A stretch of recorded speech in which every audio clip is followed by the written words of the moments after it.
Hello everyone, welcome to our channel Success Step Classes. Today we will study biology. तो bio का हमारा जो first topic होगा वो होगा सेल.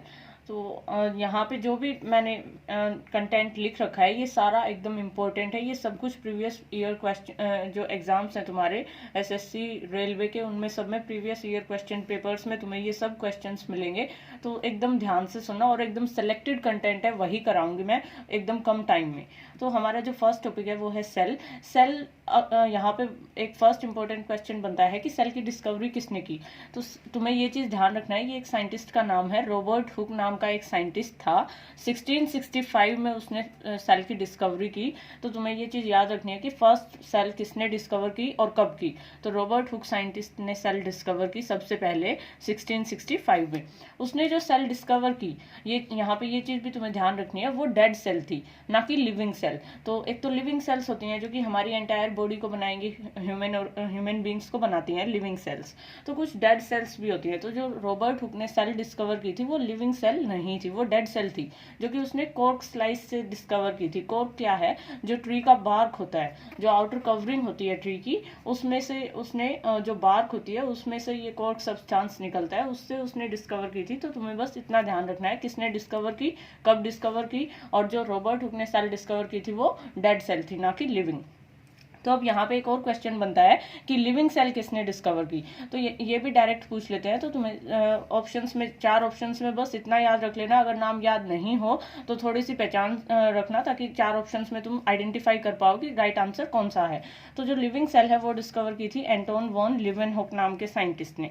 अब बात आती है कि सेल की स्टडी कर रहे हैं, तो सेल का जो सेल की स्टडी है उसको हम बोलेंगे साइटोलॉजी. तो जो साइटोलॉजी का फादर है वो किसको कंसिडर करेंगे? जिसने सबसे पहले सेल की डिस्कवरी की.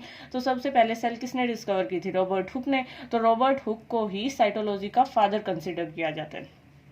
तो अब जो एनिमल सेल है, एक बार सेल का अगर तुम डायग्राम अच्छे से समझ लोगे तो सेल से रिलेटेड जितने भी क्वेश्चंस आएंगे तुम्हारे एग्जाम में, फॉर श्योर एक भी क्वेश्चन तुम्हारा गलत नहीं होगा. तो इसीलिए एग्जाम को डायग्राम को समझने के बाद सारी पिक्चर तुम्हारे ब्रेन में बन जाएगी अच्छे से, और तुम्हें ये जो पॉइंट्स हैं अदरवाइज इनको क्रैम करने में बहुत प्रॉब्लम होगी. तो डायग्राम के बाद ये कुछ भी तुम्हें टफ नहीं लगेगा और इनको रटना भी नहीं पड़ेगा. तो मैं, हालांकि ये इंग्लिश में लिख रखा है, मैं हिंदी में ही एक्सप्लेन करूंगी. इस डायग्राम को देखो, ये एनिमल सेल का डायग्राम है. कहने का मतलब ये, हमारी जो ह्यूमन बॉडी है वो इन्हीं सेल्स से रिपीट होके बनी हुई है. मतलब ये जो सेल्स हैं, इस टाइप की जो ये सेल है, ये बहुत सारी millions of billions of cells हैं जो कि मिलके हमारी ह्यूमन बींग्स की बॉडी को बना रही हैं. तो उस सेल का स्ट्रक्चर कैसा होता है, उसके अंदर ये सब जो सेल के अंदर जो भी ये कंपोनेंट्स प्रेजेंट होंगे उनको बोलते हैं सेल ऑर्गेनल्स. तो तुम्हें ये सब चीजें ध्यान रखनी है बस, कि एक हर एक सेल के सेंटर में न्यूक्लियस प्रेजेंट होगा. ये हो गया सेंटर में, ये जो बड़ा सा दिख रहा है तुम्हें, ये है न्यूक्लियस. ये मैंने लेबल भी कर रखा है, ये हो गया न्यूक्लियस. अब न्यूक्लियस के अंदर क्या होता है, यहाँ पे भी बहुत इंपॉर्टेंट क्वेश्चन बनता है. न्यूक्लियस के अंदर होता है जेनेटिक मटेरियल, जिसको हम डीएनए बोलते हैं. तो डायरेक्ट यहाँ पे भी क्वेश्चन बनता है कि डीएनए इज, 4 ऑप्शंस मिल जाएंगे, nucleic acid, fatty acid, carboxylic acid, और एक ऑप्शन और मिल जाएगा. तो तुम्हें सिर्फ और सिर्फ न्यूक्लिक एसिड पे क्लिक करना है. तो न्यूक्लिक एसिड क्या है? न्यूक्लिक एसिड के अंदर ही डीएनए और आरएनए आते हैं. तो ये हो गया न्यूक्लियस. सेल के सेंटर में न्यूक्लियस में होगा सारा का सारा हमारा जेनेटिक मटेरियल या जेनेटिक इन्फॉर्मेशन, जो कि पेरेंट्स से हमारे अंदर इनहेरिट होती है. तो ये न्यूक्लियस के अंदर डीएनए है. उसके अलावा ये एक और छोटा सा सर्कल मैंने ड्रॉ कर रखा है, ये तुम्हें ध्यान रखना है, ये भी इंपॉर्टेंट है. ये होता है न्यूक्लियोलस. न्यूक्लियस के अंदर एक और छोटा सा ऑर्गेनल होता है न्यूक्लियोलस, जो विदाउट मेम्ब्रेन है. इसके ऊपर कोई मेम्ब्रेन नहीं होती है, और ये चीज इंपॉर्टेंट है, विदाउट मेम्ब्रेन होता है ये. और दूसरा, इसके अंदर राइबोसोम्स की मैक्सिमम कंसंट्रेशन होती है. ये 2 चीजें ध्यान रखनी है. उसके बाद जो न्यूक्लियस से डायरेक्टली एक ऑर्गेनल अटैच हो रखा है, ये जो तुम्हें दिख रहा है, इसको बोलते हैं एंडोप्लाज्मिक रेटिकुलम. तो जो एंडोप्लाज्मिक रेटिकुलम है, इसके 2 टाइप्स होते हैं. एक होता है रफ एंडोप्लाज्मिक रेटिकुलम, जो मैंने यहाँ पे ये जो डॉट डॉट दिखा रखे हैं, ये वाला पोर्शन है रफ एंडोप्लाज्मिक रेटिकुलम. और इस साइड ये छोटे छोटे डॉट्स प्रेजेंट नहीं है, तो इसको बोलते हैं स्मूथ एंडोप्लाज्मिक रेटिकुलम. तो इनमें डिफरेंस क्या है? ये जो छोटे छोटे सर्कल्स तुम्हें दिखाई दे रहे हैं, इनको बोलते हैं राइबोसोम्स. तो जो राइबोसोम्स अगर प्रेजेंट हैं एंडोप्लाज्मिक रेटिकुलम पे, तो उस पार्ट को बोलेंगे रफ. राइबोसोम्स की वजह से वो सरफेस कैसा हो जाएगा? रफ. और जहाँ पे राइबोसोम्स प्रेजेंट नहीं होंगे उस पार्ट को बोलेंगे स्मूथ एंडोप्लाज्मिक रेटिकुलम. तो इसका भी बहुत इंपॉर्टेंट फंक्शन है। जो रफ एंडोप्लाज्मिक रेटिकुलम है उसका काम क्या होता है, प्रोटीन सिंथेसाइज करना। और जो स्मूथ एंडोप्लाज्मिक रेटिकुलम है इन पे डायरेक्ट क्वेश्चंस पूछते हैं, what is the function of RER, तो वहाँ पे तुम्हें प्रोटीन्स पे क्लिक करना है। और स्मूथ एंडोप्लाज्मिक रेटिकुलम का फंक्शन अगर पूछा जाएगा तो ये लिपिड्स बनाता है, फैट्स बनाता है। हमारी बॉडी के अंदर क्या होते हैं, कार्बोहाइड्रेट्स होते हैं, प्रोटीन्स होती हैं, फैट्स होती हैं। तो जो स्मूथ एंडोप्लाज्मिक रेटिकुलम है वो लिपिड्स बनाएगा। इसके अलावा यहाँ पे ये एक और स्ट्रक्चर दिख रहा है तुम्हें, इसको बोलते हैं Golgi complex. Golgi body, Golgi complex एक ही नाम है। इसका काम क्या होगा, जैसे हम किसी भी मटेरियल को अगर ट्रांसफर करते हैं तो उसको पूरा प्रॉपर पैक करके और फिर उसको ट्रांसफर करते हैं। तो सेल के अंदर भी कोई अगर सामान एक जगह से दूसरी जगह ट्रांसपोर्ट करना है या सेल से बाहर किसी दूसरी सेल के पास ट्रांसफर करना है, तो मटेरियल को ट्रांसपोर्ट करने का काम किसका होता है, गोल्जी कॉम्प्लेक्स का। राइबोसोम्स प्रेजेंट होंगे सेल के अंदर। और एक ये चीज़ और इम्पोर्टेंट है बहुत ही, माइटोकॉन्ड्रिया। माइटोकॉन्ड्रिया जो कि इसका फंक्शन मैं तुम्हें बताऊंगी आगे चल के। और ये जो सेल के बाहर की जो ये कवरिंग है इसको बोलते हैं सेल मेम्ब्रेन या फिर प्लाज्मा मेम्ब्रेन। तो ये चीज़ तुम्हें ध्यान रखनी है, प्लाज्मा मेम्ब्रेन को ही सेल मेम्ब्रेन भी बोलते हैं, इसमें कंफ्यूज नहीं होना। अब यहाँ पे एक इंपॉर्टेंट क्वेश्चन बनता है, ये शॉर्ट में लिख रखा है मैंने प्लाज्मा मेम्ब्रेन को PM या फिर CM।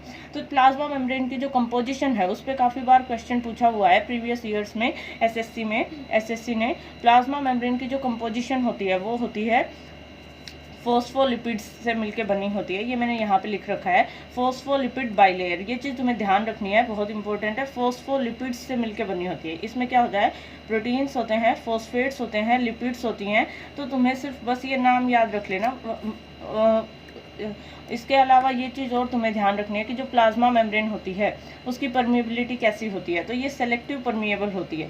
सेलेक्टिव परमिएबल का मतलब क्या है कि ये सेल है, ये सेल का इंटीरियर है और ये सेल के बाहर से ऐसा नहीं है कि कोई भी चीज़, जैसे घर का जो मेन गेट होता है उसके अगर उसको हम बंद कर दें तो ऐसा नहीं है कि कोई भी एंटर कर जाएगा घर के अंदर, जब गेट खुला होगा तभी कोई आ सकता है। तो सेम वही चीज़ होती है, सेल मेम्ब्रेन जो है ये भी क्या काम कर रही है, एक गेट की तरह काम करती है। तो ऐसा नहीं है कि कुछ भी मटेरियल या मॉलिक्यूल्स सेल के अंदर एंटर करेंगे। अगर जिस चीज़ की सेल के अंदर ज़रूरत है सिर्फ उसी चीज़ को सेल के अंदर जाने देगी सेल मेम्ब्रेन, और जिन चीज़ों की सेल के अंदर ज़रूरत नहीं है उन चीज़ों को सेल मेम्ब्रेन अंदर एंटर नहीं करने देगी। तो इसलिए प्लाज्मा मेम्ब्रेन को बोलते हैं सेलेक्टिव परमिएबल, सिर्फ काम की चीज़ों को अंदर जाने देगी। तो ये चीज़ होगी प्लाज्मा मेम्ब्रेन से रिलेटेड। न्यूक्लियस के बारे में और देखो, न्यूक्लियस में मैंने तुम्हें बताया जेनेटिक मटेरियल होगा, तो सारा का सारा जेनेटिक मटेरियल सेल के अंदर न्यूक्लियस होता है उसमें प्रेजेंट होता है। तो इसीलिए न्यूक्लियस ही सारी की सारी जो सेल की एक्टिविटीज़ हैं उनको कौन कंट्रोल कर रहा होगा, न्यूक्लियस। तो न्यूक्लियस को कंट्रोल हाउस ऑफ सेल भी बोलते हैं। It controls all the activities of a cell. हर एक सेल की जितनी भी एक्टिविटीज़ होती हैं उनको कौन कंट्रोल करता है, न्यूक्लियस। ये भी मैंने तुम्हें बता दिया, न्यूक्लियोलस जो है विदाउट मेम्ब्रेन होता है और इसमें मैक्सिमम कंसंट्रेशन होती है किसकी, राइबोसोम्स की। राइबोसोम्स जो कि प्रोटीन सिंथेसाइज करते हैं, ये चीज़ भी तुम्हें ध्यान रखनी है। प्रोटीन फैक्ट्री किसको बोलते हैं, तो इस पर भी क्वेश्चन बनता है। राइबोसोम्स जो है वो प्रोटीन्स की सिंथेसिस करते हैं, तो उसी वजह से राइबोसोम्स को प्रोटीन फैक्ट्री भी बोलते हैं।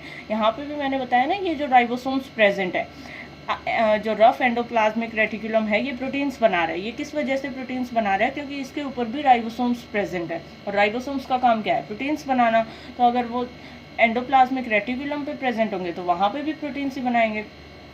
इसके अलावा ये सारा तुम्हारा कंप्लीट हो गया है।